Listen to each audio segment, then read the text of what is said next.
Mahakama Kuu ya Kenya imepata uamuzi wa kihistoria kutangaza ofisi za Presidential Advisors ama wataalam wa Rais Ruto kuwa kinyume cha katiba, na hii imeweza kuibua mjadala mkubwa kuhusu mamlaka ya Rais Ruto, katiba na serikali kwa ujumla.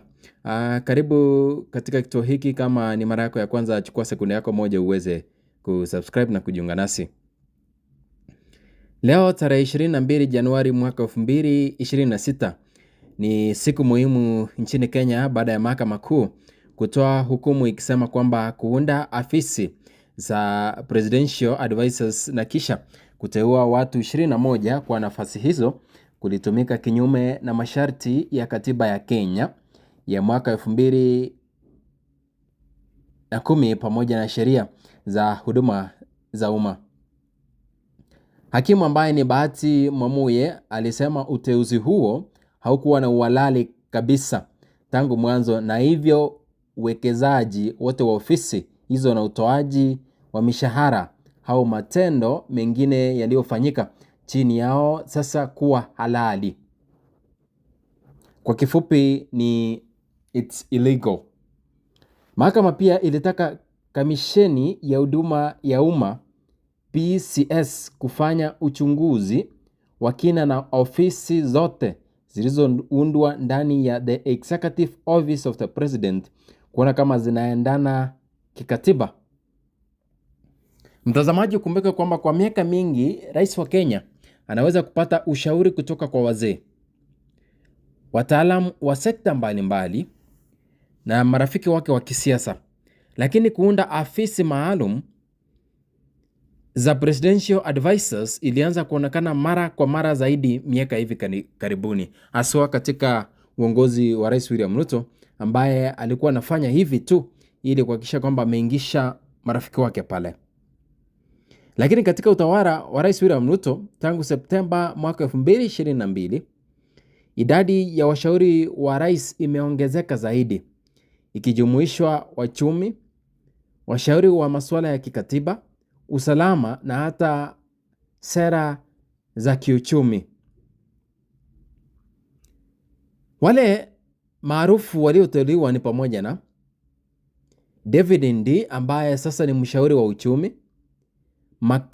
Makau Mutua ambaye ni mshauri wa masuala ya katiba, Monica Juma ambaye ni mshauri wa usalama, na mtazamaji, kati ya wengine wengi waliokuwa wanapata mshahara na marupurupu ambayo yanalipwa na mwananchi wa kawaida.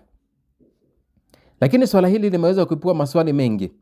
La kwanza ni je, ni lazima uteuzi huu upitie njia ya kikatiba?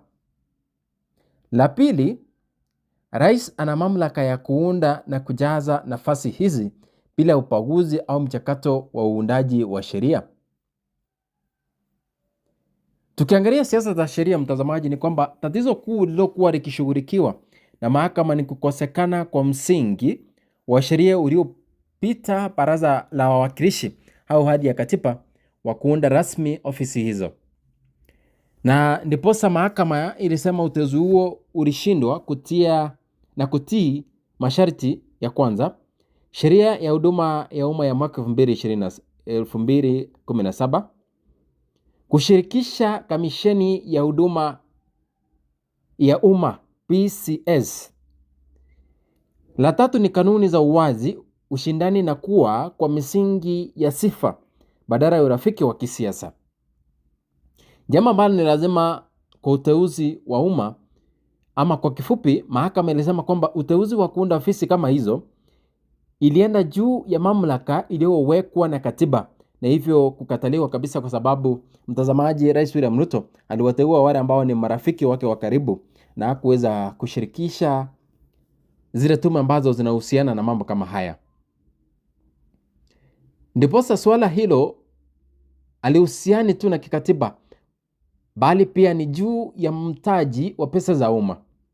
Serikali ilipita katika mikawanyiko ya kutoa mishahara, marupurupu na ofisi kwa washauri hawa licha ya ahadi ya Rais William Ruto ya kupunguza matumizi ya serikali kama sehemu ya sera ya Frecity.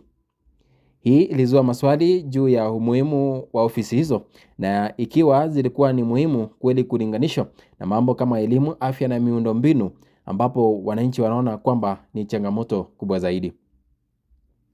Kwa umma, ripoti mbalimbali mtandaoni zinasema kwamba wengi waliulizia swala hili: kwa nini Rais William Ruto anahitaji washauri wengi wakati tayari au ana waziri au makatibu tofauti afisini?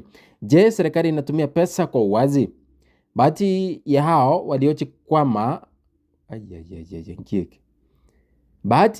hao waliochi kama uteuzi huu ulifanywa kwa misingi ya urafiki na si utaalamu.